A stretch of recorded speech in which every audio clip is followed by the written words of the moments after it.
Today's topic is about levels of prevention, that is primordial prevention, primary prevention, secondary prevention and tertiary prevention. The first one is primordial prevention. It is the prevention of development of risk factors. It is the primary prevention in its purest form. It can be done through individual and mass education. Coming to the primary preventions are actions taken prior to the onset of disease and which removes the possibility that the disease will ever occur. Prevention of disease based on the modification or elimination of risk factors. Primary prevention, it includes a population strategy and high risk strategy.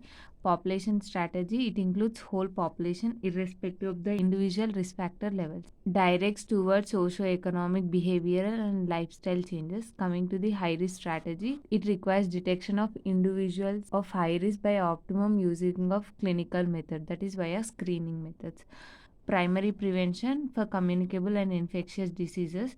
For communicable diseases, basic personal hygiene and public health measures, and infectious diseases, immunization, infection control, solid and liquid waste management, water supply and prevention and treatment, general sanitation. The safety and low cost of primary prevention justifies its wilder application. Secondary prevention, actions which halt the process of the disease at its incipient stages and prevent complication. It is done by the early diagnosis and adequate treatment. It arrests the disease process and restores the health by seeking out unrequired diseases and protects the others in the community from acquiring the infections.